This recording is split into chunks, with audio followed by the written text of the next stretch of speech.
Okay, it's live. Hooray. Okay, sorry. So I'll read the first two paragraphs. Something like that. Okay. So when one looks at the recent disturbances in North Africa, it is wise to avoid two extremes. One is to describe as a tragic situation that is merely serious. The other is to ignore the grave difficulties with which Algeria is grappling today. To adopt the first attitude would be to play in the hands of interest out to persuade the government to take repressive measures that would not only be inhumane but also impolitic. To adopt the second would be to continue to widen the gap that for so many years has separated the metropolis from its African territories. In either case, one would be opting for a short-sighted policy as harmful to French interests as to Arab ones. The story that follows is the fruit of a 3-week visit to Algeria, and his only ambition is to reduce the incredible ignorance of the metropolis in regards to North Africa. I tried to be as objective as possible as I traveled more than 1,500 miles along the Algerian coast, as well as inland to the limits of the southern territories. Right, so he's talking about his background, right? But the interesting thing he says here, I think, right, is like he talks about like both sides of the case, right? It's bad. It's of my interest, right, to avoid the two extremes, right? To have one extreme that privileges only French nationals. The metropolis means like the big city, Paris, right? And the other extreme, which would penalize the French interest, right, and take only the Arab cause, the Algerian cause, right? And so it's interesting from the beginning. He's trying to say, I'm trying to be fair and balanced here as much as I can. I went there, I saw what's going on the ground, and I'm trying to provide. I mean, more than anything, just information to the ignorant people back in France who are not being fed the information by the papers or the government or anybody else. And so he's trying to inform more than convince, at least at this point in time, right? All right.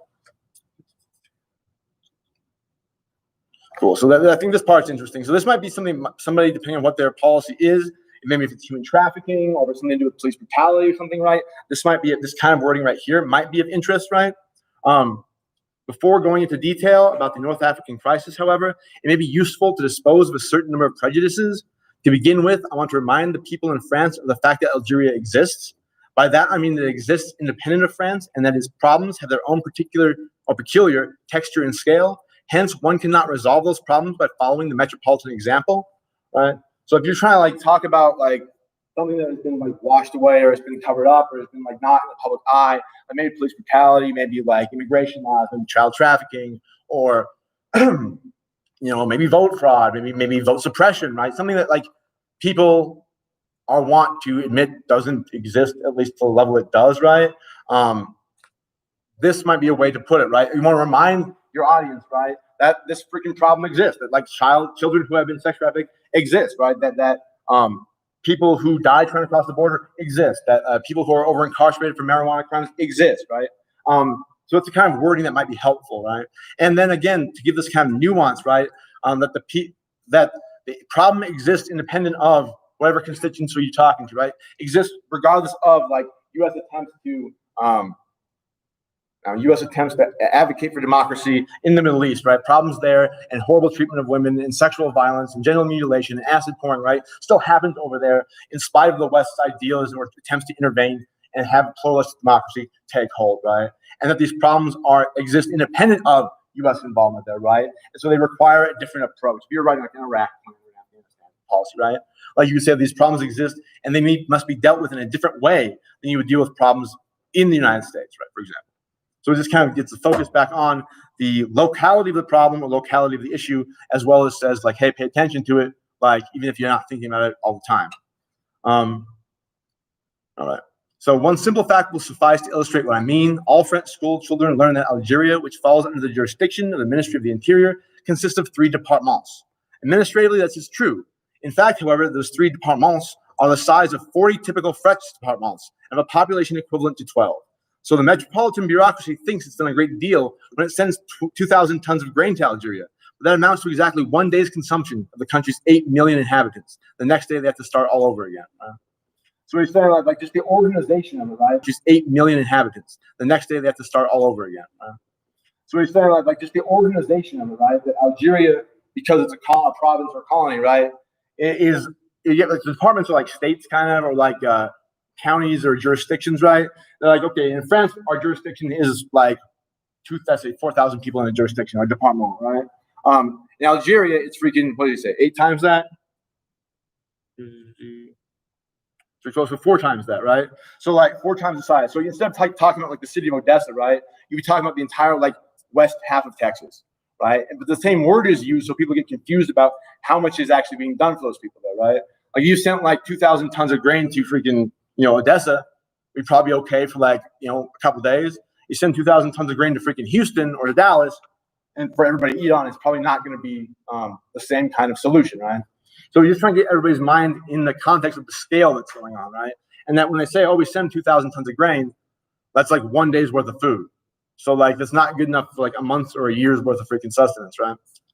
So the framing the scope of it too is important.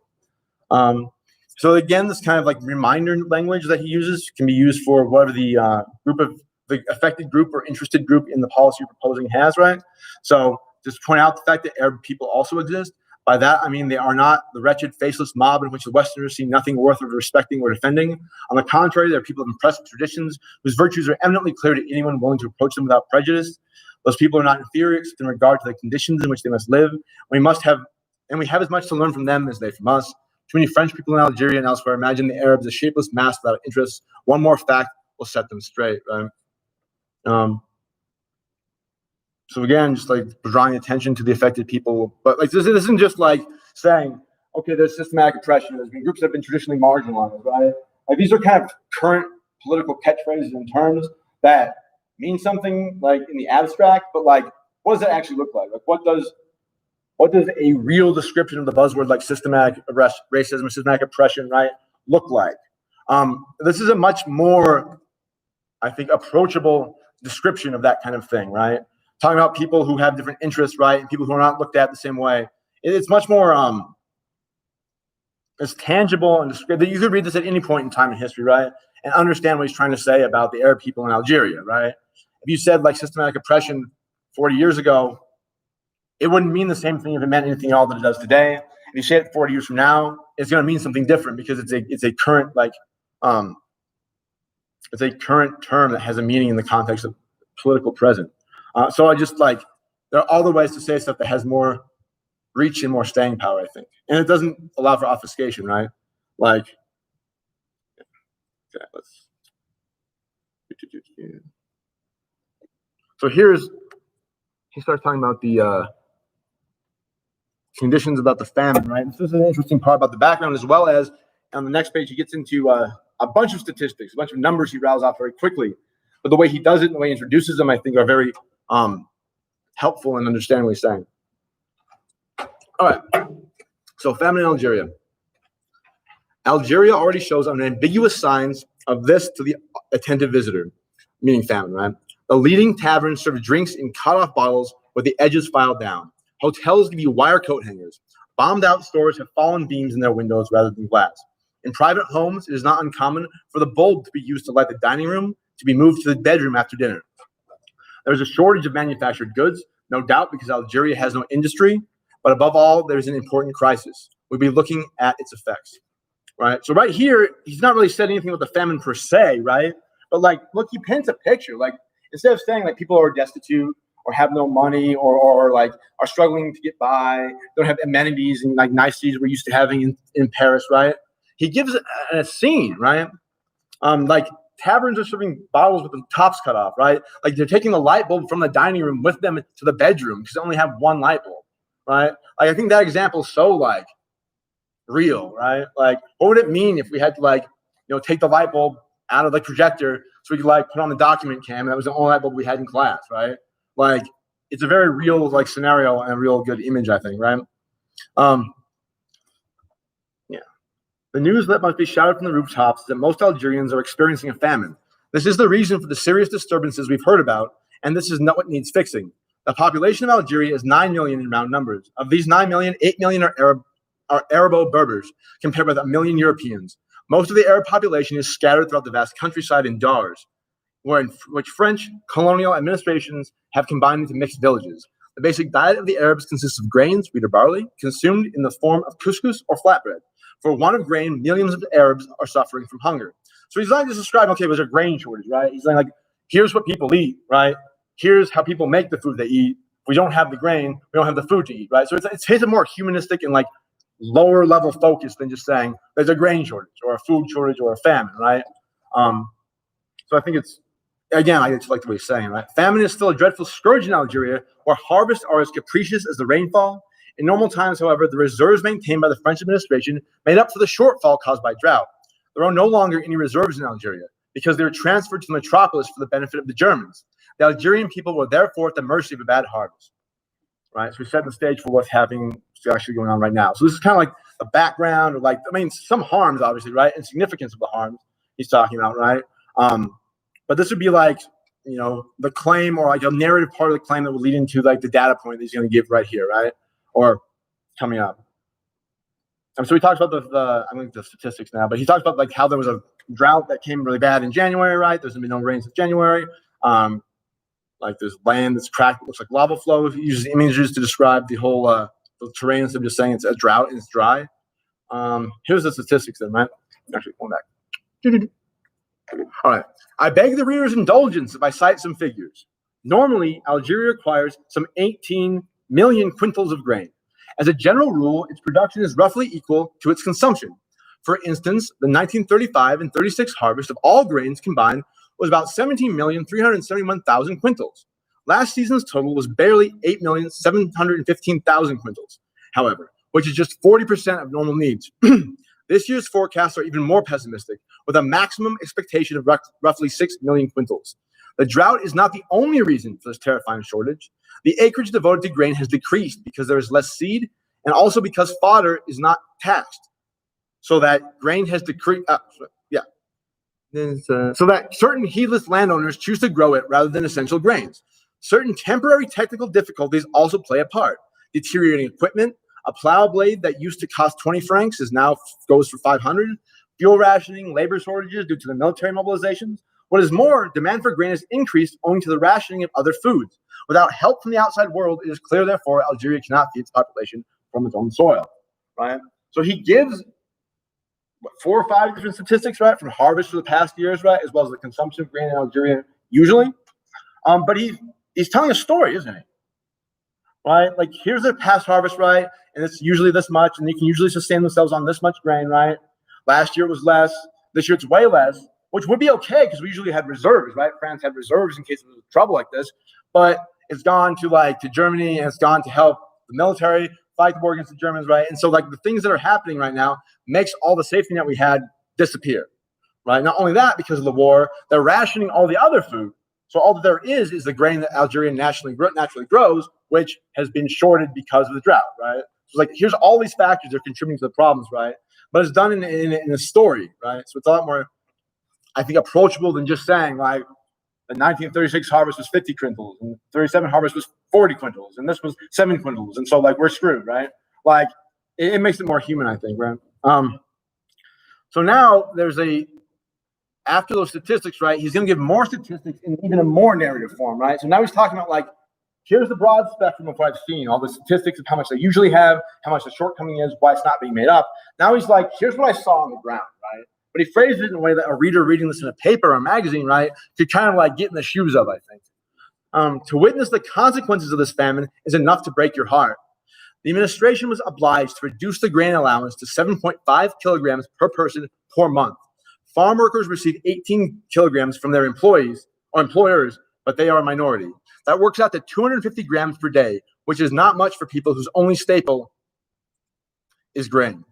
Yet even this famine ration could not be honored in the majority of cases. In Kabila, the Arusins in the southern Orients and the Arus, to take widely separated regions, 4 to 5 kilograms per month was the most that could be distributed, which comes to 130 to 150 grams per person per day.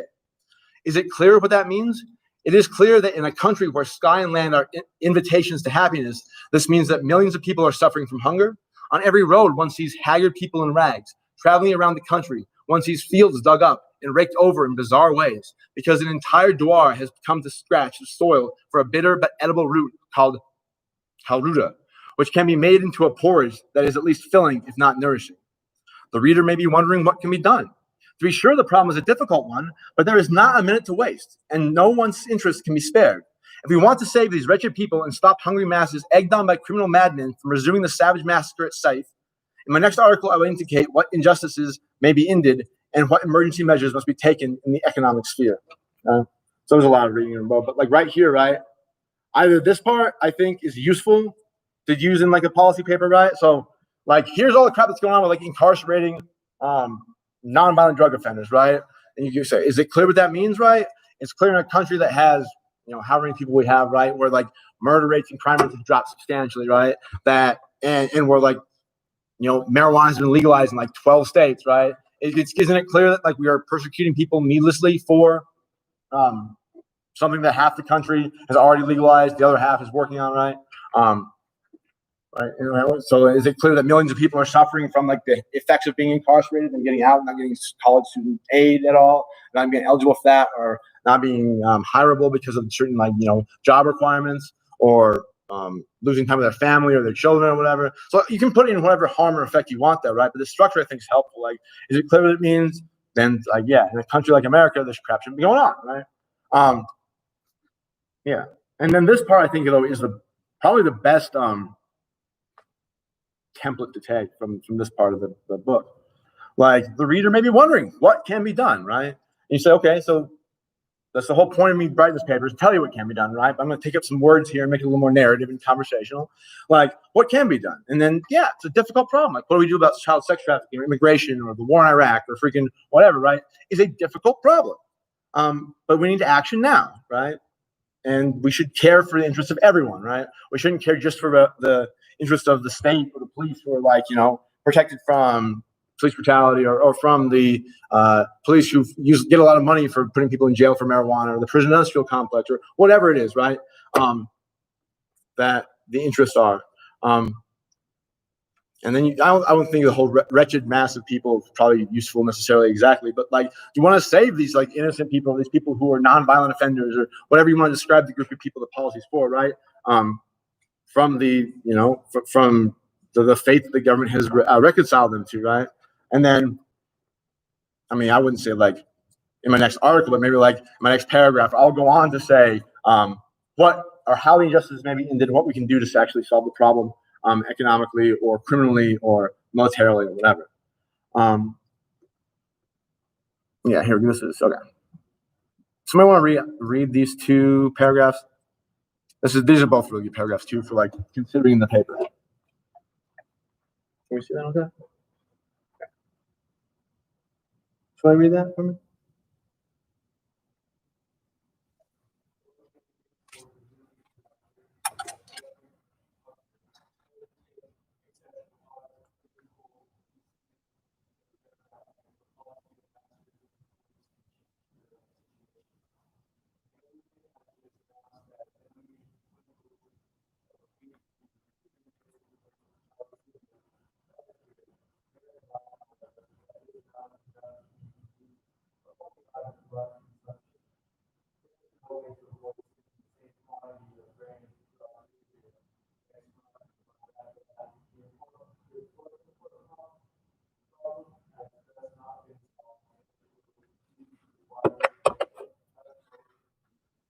Thank you. Good job. All right. So see how it's talking about like, okay, it's like the inherency part where the problem is not being fixed, where the harm will continue and harm being trying to solve it, right? So I mean, you could say the same thing for, let's deal with marijuana again, right? X amount of people have been incarcerated in the prison system in the last however many years, right, for nonviolent drug offenses, for marijuana possession, right? So what can we do for the millions of Americans who are suffering from the overreach of the justice system, right? It doesn't take, you can say, exceptional political lucidity. Lucidity is like being very clear and like a genius kind of, like you have a lucid dream. You remember the dream, you're kind of like in charge of it, right? Lucidity is just like being clear and having good ideas and knowing what the hell's going on, right? So like ignorance or blindness would be the opposite of lucidity. So it doesn't take exceptional political skill or cunning or exceptional intelligence to observe that only a policy of massive, or a policy which restructures the mandatory minimum sentences or restructures the nonviolent drug offenses, whatever, right, could change the situation at hand. You can even say like the government announced if you're doing marijuana, like the First Step Act, right, which was geared towards reducing the amount of over-policed minority individuals in federal prisons, right, for nonviolent offenses. And this is a start, however, and then legalizing marijuana would be the next step, right? Or if there's an incremental plan like this, right, basically it's saying like, Okay, the government's pledged to do a little bit, right? Like they said, we'll do send 1 million quintals of grain. I have no idea how much a quintal is, but five-ish or something probably.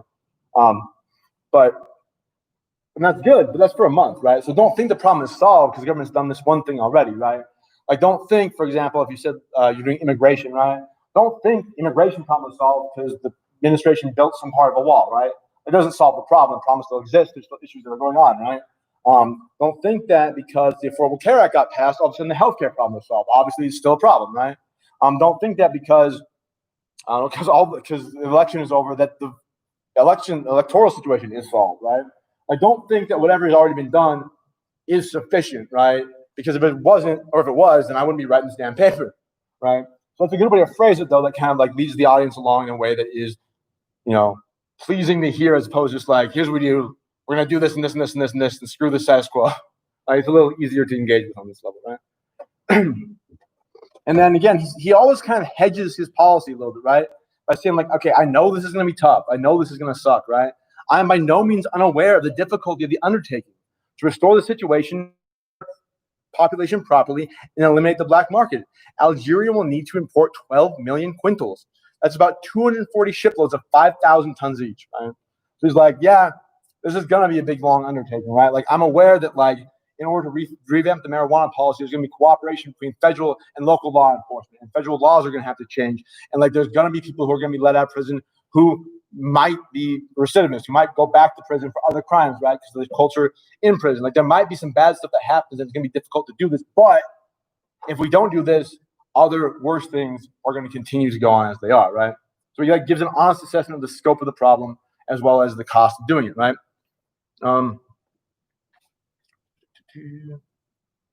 So, I mean, we'll just finish that paragraph then. Okay, so. Yeah, okay. We'll go with this paragraph then. So again, I'm just trying to find a good section we can pull from talking about the Algerian crisis using statistics that we can copy for our own papers, right? So the next paragraph, for proof of the assertion, right? The assertion here is that the distribution of the grain is inequitable, right? The French are getting more than the freaking native Algerians, right? Consider the fact that in this country, where grain is almost as scarce as gold, it can still be found on the black market. In most of the villages I visited, it was possible to buy grain not at the official price of 540 francs per quintal, but at an underground price ranging from 7,000 to 16,000 francs per quintal. The black market is supplied with wheat siphoned from official supplies by thoughtless colonists and native overlords. Furthermore, the grain that is delivered to distribution points is not distributed equally. The Cade ship, that most harmful institution, continues to wreak havoc. The Cades, who act in a sense as stewards representing for the French administration, have all too often been entrusted with the task of overseeing distribution of grain, and the methods used are often highly idiosyncratic. So Cades are like the colonial mayors, if you will, right? That France has appointed to govern a certain part of the town or the settlements, and so they're in charge of distributing grain, right? And he's like, they do it in a idiosyncratic way. Idiosyncratic is like a completely off the wall, like bizarre kind of like, I'm kind of an idiosyncratic person. I do weird shit, like just in general, not your average professor, right? So like, if I was like, by the book, right, that'd be not idiosyncratic. So like, by this he means like they're not doing it like they're supposed to, which is supposed to be equal distribution of grain at this rate per person per day, right? They're like, they do it in their own kind of way, right? The distributions carried out by the French administration itself are inadequate, but generally honest. Those carried out by the Cades are generally unfair and governed by self-interest and favoritism. Finally, to save the most painful point for last, the ration distributed to natives throughout Algeria is inferior to that distributed to Europeans. This is the case officially, since a European is entitled to 300 grams a day compared to 250 for an Arab. Unofficially, the situation is even worse, since a typical Arab receives only 100 to 150 grams, as I mentioned earlier.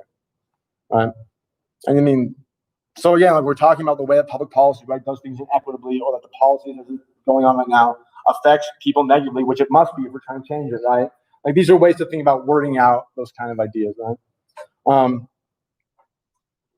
So let me find another example, and we'll start trying to apply these actually to the paper. If you have your outline, pull it up right now. We're gonna look at the freaking intro and try to write the intro using one of these examples as a hook.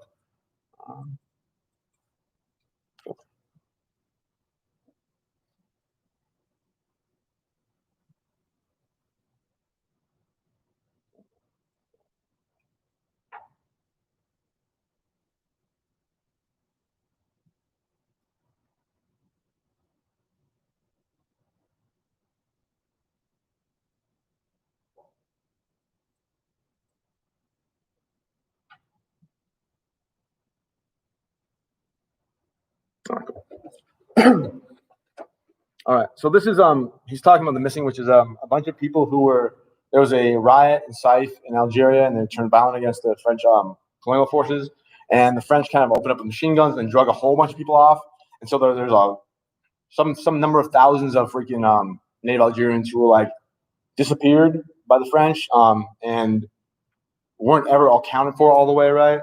So this is kind of a like a way to maybe get into the idea of like an introduction for the policy, right? Like if one of the options of the outline, right, is to like start with a narrative. It can be a fictional narrative, a real narrative, right?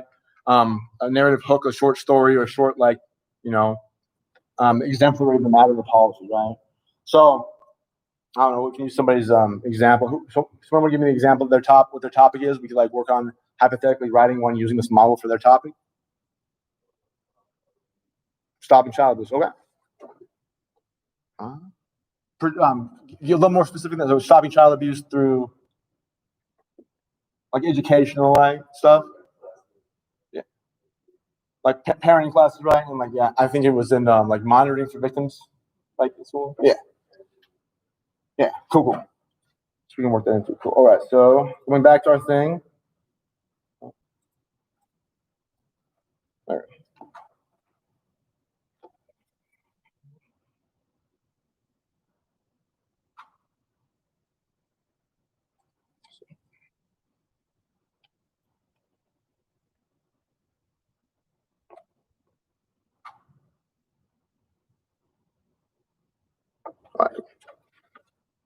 So we get. I mean, so this is obviously. I don't want to compare like the bloodshed and like an insurrection that was put down right to like child abuse is not like a comparison I'm trying to make actually. But like we can look at kind of the wording here maybe, especially in the second paragraph, to see how the template can kind of apply, if you will, right? So we have to. I mean, we could maybe look at okay. So who has given the thought to the ordeal of reservists called to battle, to the solitude of the French in Algeria, or to the anguish of the Arab people, right? I mean, you could frame that a little differently. It's like who's given the thought to the ordeal of like police officers called to investigate child abuse, right? To the parents who are, or the family members who are witness to these like terrible things, right? The community who tries to help out someone in need, right? But are because of laws, regulations, whatever, unable to actually stop the abuse from occurring, right? Like that's kind of, I mean, it's saying something related to the policy, right? And it's kind of using the model here, but it's in the whole like who's giving a thought to like not only the people who are affected directly, right, but the other people involved in the situation who want to help, want lack of education, lack of reporting services, lack of lack of help given to victims, right, in law in the community right now, right, like are unable to actually stop the crazy thing from happening, right? Is the kind of a way you can use this idea, right? All right. So it's a neglected faraway land populated by incomprehensible natives, cumbersome soldiers, exotic Frenchmen, all bathed in the mist of blood. The fact that it is missing from the discussion distresses those who remember the place and were sorry to see it abandoned. Others want to talk about it, but only if it says nothing in its own behalf, right? So you can use the same structure. Him and talking about like people want to talk about like, or people need to talk about victims of child abuse who are like missing from the discourse, right? Because like oftentimes they're children, right? They are silent or have to be silent to some degree or can't actually tell their own stories, right? It requires somebody from the outside to intervene and take the narrative up and report it to the right services or get police called or whatever, right? To end that cycle, right? So, I mean, again, it's not a perfect example. It's kind of like, since we're talking about like a bunch of people being massacred, right? I'm not trying to, child abuse is a weird transition to put it over, but hopefully that's somewhat like helpful as far as the structure of what we're doing there, right? I think though this next paragraph might be more helpful, right? So were recent lessons learned therefore of no avail, right? So like has history of the past instances of child abuse or abduction or whatever in America like been to no avail? Solutions that might have been considered are now out of the question. Elections that were once necessary and possible are now unimaginable without a ceasefire. The gulf between the two populations is widened. Extremists outdo one another in destruction. The worst can be avoided only if the government immediately adopts a firm, clear policy. So, I mean, not extremists destroying each other or trying to outdo each other in destruction, but like the part where it's like the worst can be avoided only if the government immediately adopts a firm, clear policy. But no, the opposition attacks the government in the same breath congratulates the official who carries out the government's orders. It is important moderation continues to serve the extremes and our history will our history is still an insane dialogue between paralytics and epileptics. So, like, I think this bit right here, the last bit, can probably be used for about any public policy, right? Because everything's supposed to be passed through Congress and has laws in it, right? Congress usually argues about it, and there's more or less nothing, right? I think the framework here is very interesting, and the words he uses are really like, I mean, I like words. So I'm like, oh, that's cool. But okay, so what does it mean when I say, like, but no, the opposition attacks the government and in the same breath congratulates the official who carries out the government's orders? Like, what does that translate to, like, a normal English, like what does that say? Someone? Yes, hypocrisy, contradiction for sure, right? Corruption. Like, so it'd be kind of like if we had, I don't know, I guess who's in the minority right now? So the House, right, is run by the Democrats. So if it was like the Republican opposition being like, oh yeah, we hate the Green New Deal. The Green New Deal sucks. Like, we need to stop the Green New Deal. It's gonna be terrible. It's gonna ruin the world, right? And then they're like, hey, EPA, good job with that Green New Deal stuff, man. Good job, keep going, right? He's like publicly in congressional hearings criticizing and slowing down the policy to oppose it, right? Political gain. But in reality, you're like, hey, we actually like that. Like, good job, man. Like, cool. Right? That's what that's kind of saying. The smoke till backroom double dealing crap, right? So thus, impotent moderation continues to serve the extremes, and our history is still an insane dialogue between paralytics and epileptics. That's a little more confusing, right? I think it's also brilliantly worded. Someone want to translate that? Thus, impotent moderation continues to serve the extremes, and our history is still an insane dialogue between paralytics and epileptics.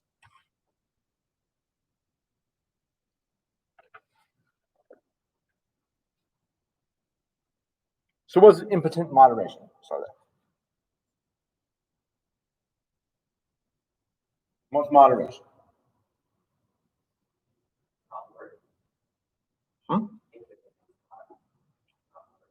Right. What's moderate? Moderation is like middle, right? Yeah, not too drunk, not sober, right? Yeah, moderation. Not extreme, right? Extreme, like in the middle aisle, right? Middle of the aisle. So if it's impotent moderation, though, right? It's moderation that's not working. So that's the same as like fanning the flames of extremism, more or less, right? So he says the fact that moderation and any kind of compromise or anything in the middle is failing, is impotent, is falling out, right? Serves the extremes, right? So there's nobody to bring people together. It's only this polarized opposite dialogue, right? And our history, meaning like what's going on right now, like the past and the present, right, is still an insane dialogue between paralytics and epileptics. So what does this mean, right? Well, what's a paralytic? So what can't a paralytic do? Paralytic, what are they? Yes. What don't paralyzed people do? Yes. What can't people with epilepsy do? Yeah. Right.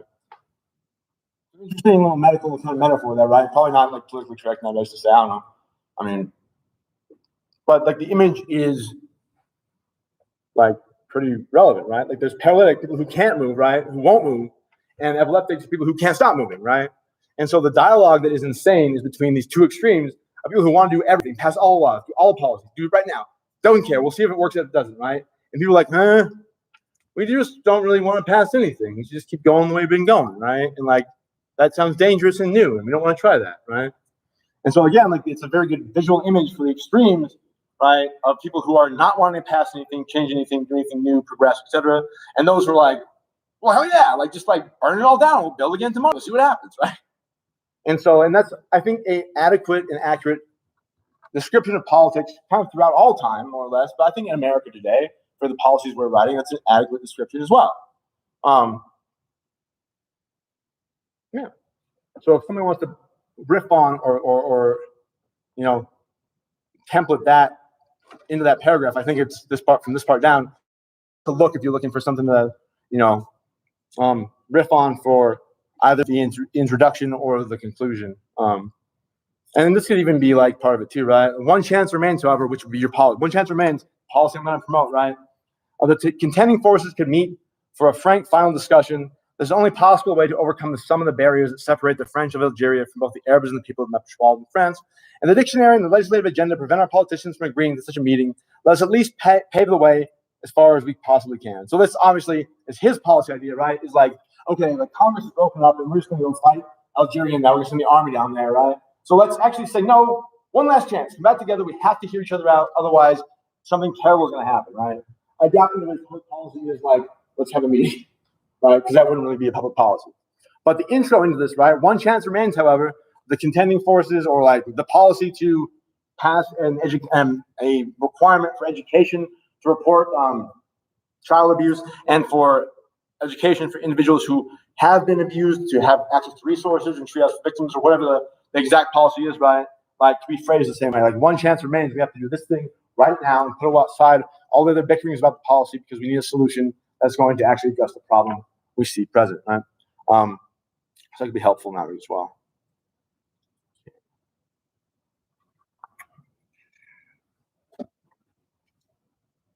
I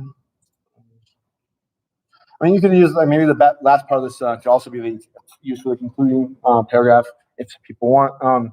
So if such a we read that part far past 10. Okay, I would like to do my part. This should be part of your thing.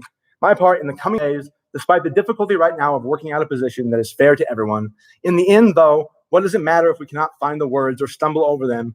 If those words can, however briefly, bring exiled Algeria back among us with all its wounds, so we can at least agree on an agenda of which we need not be ashamed.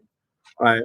So like, what does it matter if like the exact policy is not right, or there could be negative effects that happen from it and be far less than what's going on right now. In addition to that, like we should do whatever we can to try to bring things back together and start the healing process. We should try to enact laws to end child sex trafficking, so this stain on our moral and the national pride, our national decency, right, can start to be expunged, right? People can start to get the help they need, and people can begin to be reunited families.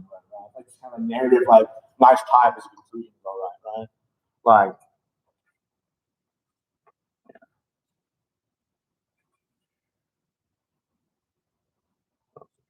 all right. So, does anyone think that any of those parts we looked at are helpful, maybe to like framing, like an introduction or conclusion? Would it be beneficial if I copy and pasted some of those parts we read to like a document on the Camus site, so you could like have access to copy and paste them to your papers and start working with them there? That'd be helpful. Does anybody have the Kindle edition themselves, or is it just people got hardback copies? All right, well, I'll copy and paste some of the ones. That should be.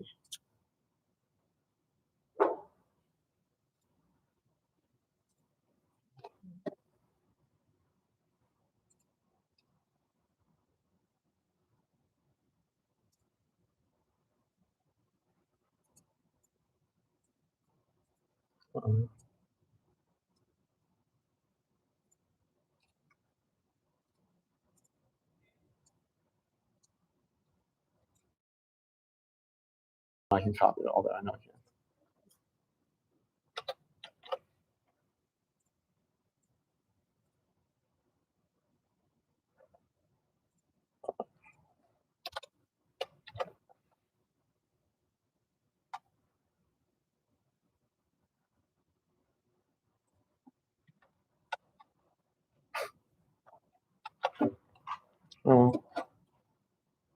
I guess there's no way. I'll copy and paste them when I get out of class and go back to my office on my MacBook there. I know I can do it there.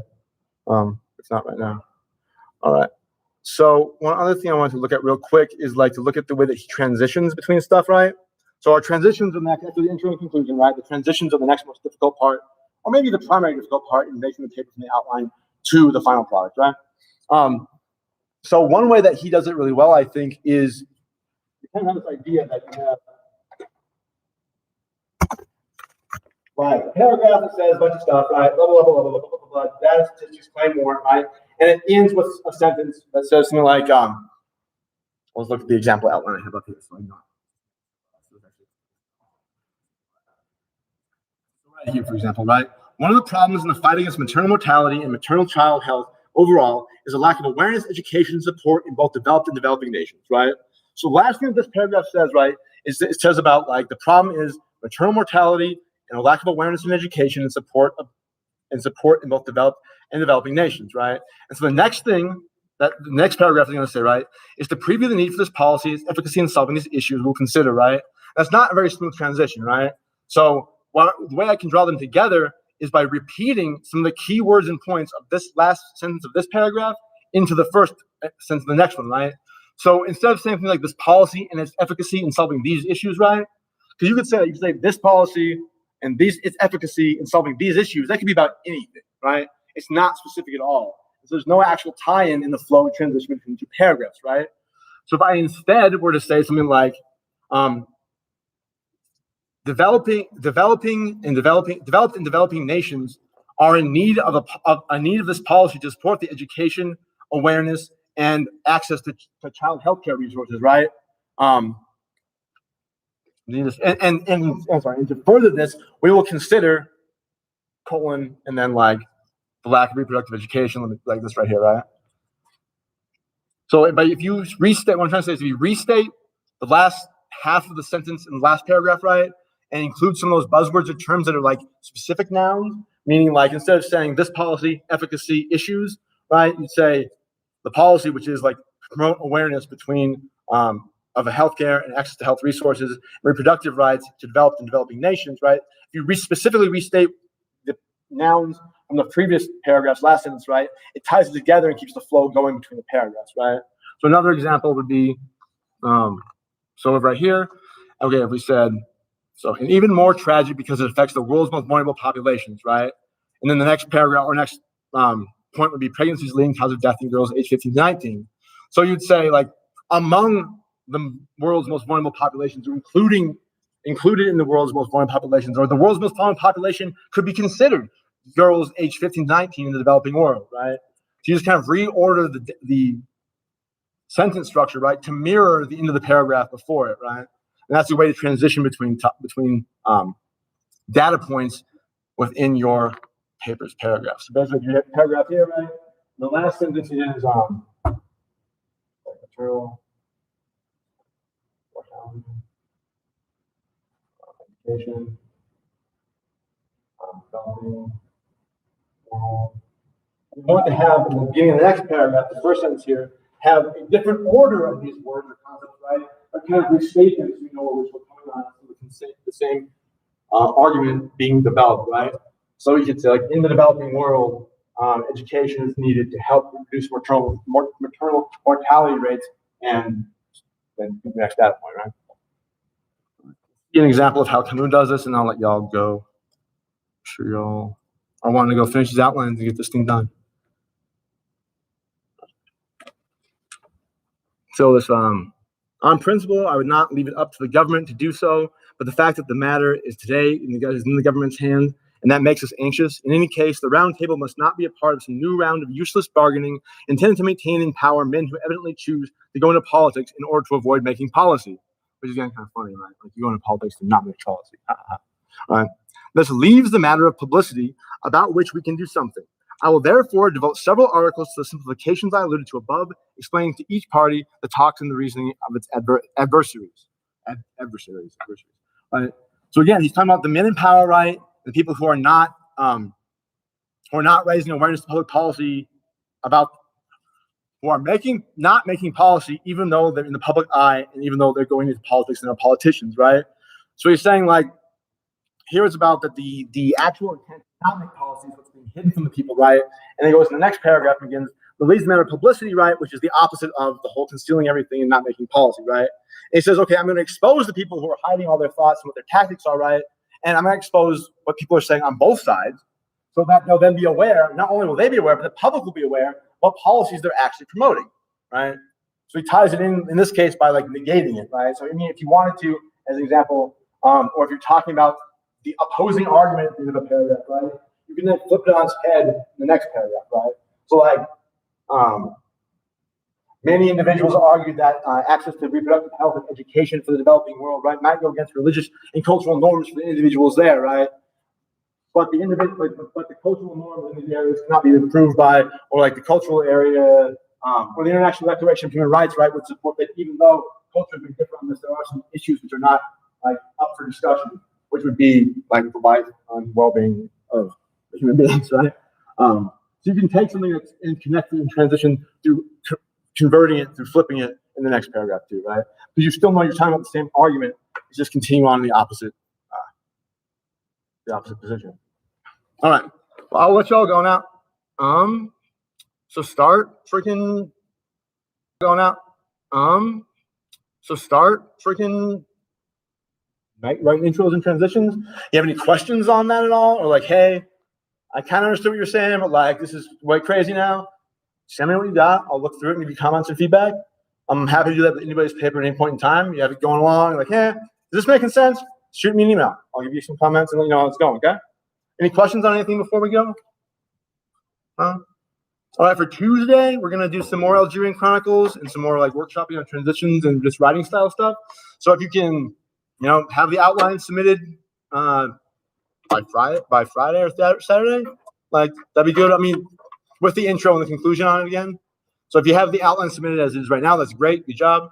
Add the intro conclusion on there. You can do unlimited submissions for the outline. So just submit another outline that has it in there. And I'll be able to look at that one and give you comments on it as well.